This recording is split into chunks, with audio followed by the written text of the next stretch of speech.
Hi ಸ್ನೇಹಿತರೆ, ಎಲ್ರಿಗೂ ನಮಸ್ಕಾರ. ನಮ್ಮ ಎದುರುಗಡೆ ಒಂದು ಎಕ್ಸೆಲ್ ಸೀಟ್ ಇದೆ. ಈ ಎಕ್ಸೆಲ್ ಸೀಟಲ್ಲಿ ಈ ಥರ ಸೆಲ್ಸ್ಗಳು ಬ್ಲ್ಯಾಂಕ್ ಆಗಿ ಬಂದಿದ್ದಾವೆ. ನಾವು ವೆಬ್ಸೈಟಿಂದ ಎಕ್ಸೆಲ್ ಸೀಟ್ ಡೌನ್ಲೋಡ್ ಮಾಡ್ಕೊಂಡಾಗ ಕೆಲವೊಂದು ಸಲ ಸೆಲ್ಸ್ಗಳು ಬ್ಲ್ಯಾಂಕ್ ಆಗಿ ಬರ್ತವೆ. ಆ್ಯಕ್ಚುಲಿ ಈ ಸೆಲ್ಸ್ಗಳು ಇಲ್ಲಿ ಮೇಲ್ಗಡೆ ಇರಬೇಕಾಗಿತ್ತು. ಈಗ ಈ ಮೇಲ್ಗಡೆ ನಾವು ಈ ಸೆಲ್ಸ್ಗಳನ್ನು ನಾವು ಸೆಲ್ಸ್ ಅಪ್ ಮಾಡಬೇಕು, ಶಿಫ್ಟ್ ಮಾಡಬೇಕಾಗಿತ್ತಂದರೆ ಪ್ರತಿಯೊಂದನ್ನು ನಾವು ಮ್ಯಾನ್ಯುವಲಿ ಅದನ್ನು ಶಿಫ್ಟ್ ಮಾಡಬೇಕಾಗುತ್ತೆ.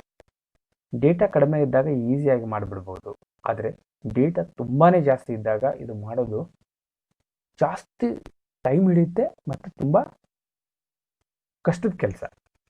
ಇದಕ್ಕೆ ಏನಾದರೂ ಸೊಲ್ಯೂಷನ್ ಇದೆಯಾ? Let's see. ಇದನ್ನು ನಾವು ಈ ಕೆಳಕಂಡ ವಿಧಾನದಿಂದ ಒಂದೇ ಸಲ ಎಲ್ಲ ಸೆಲ್ಸ್ಗಳನ್ನು ನಾವು ಶಿಫ್ಟ್ ಅಪ್ ಮಾಡ್ಬೋದು. Let's begin. ಮೊದಲನೇದಾಗಿ ನಾವು ಯಾವ ಸೆಲ್ಸ್ಗಳನ್ನು ಶಿಫ್ಟ್ ಅಪ್ ಮಾಡಬೇಕು ಅಂತ ಅಂದ್ಕೊಂಡಿದ್ದೀವಿ ಅದನ್ನು ನಾವು ಸೆಲೆಕ್ಟ್ ಮಾಡಬೇಕು. ಈಗ ನಾನು ಫಾರ್ ಎಕ್ಸಾಂಪಲ್ ಇಷ್ಟನ್ನು ಮಾತ್ರ ಮಾಡ್ತಾ ಇದ್ದೀನಿ. ಇದನ್ನು ನಾನು ಸೆಲೆಕ್ಟ್ ಮಾಡ್ಕೋಬೇಕು. F5 ಕೀಯನ್ನು ಪ್ರೆಸ್ ಮಾಡಬೇಕು.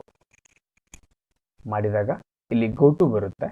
ಗೋ ಟು ಅಲ್ಲಿ ಸ್ಪೆಷಲ್ ಮೇಲೆ ಕ್ಲಿಕ್ ಮಾಡಬೇಕು.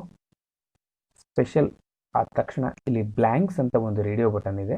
ಬ್ಲ್ಯಾಂಕ್ ಮೇಲೆ ಕ್ಲಿಕ್ ಮಾಡಿ ಓಕೆ ಅಂತ ಕೊಡಬೇಕು. ಯಾವ ಸೆಲ್ಸ್ಗಳು ಬ್ಲ್ಯಾಂಕ್ ಇದಾವೋ, ಯಾವನ್ನ ಶಿಫ್ಟ್ ಮಾಡಬೇಕೋ ಅವು ಇಲ್ಲಿ ಸೆಲೆಕ್ಟ್ ಆಗಿದ್ದಾವೆ. ಈಗ ಇವುಗಳನ್ನು ನಾವೇನು ಮಾಡಬೇಕಾಗಿದೆ? ಅಪ್ ಮಾಡಬೇಕಾಗಿದೆ.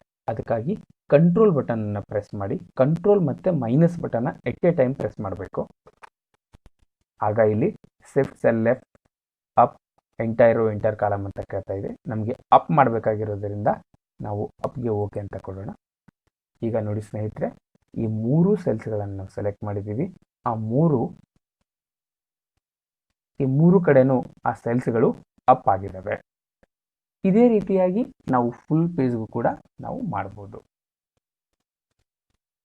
ಐ ಹೋಪ್ ಈ ವಿಡಿಯೋ ನಿಮಗೆ ಇಷ್ಟ ಆಗಿರುತ್ತೆ, ಜೊತೆಗೆ ಇದು ನಿಮಗೆ ಉಪಯೋಗ ಆಗಿರುತ್ತೆ ಅಂತ ಭಾವಿಸಿದ್ದೀನಿ. ವಿಡಿಯೋ ನೋಡಿದಂತಹ ತಮಗೆಲ್ಲರಿಗೂ ಧನ್ಯವಾದಗಳು.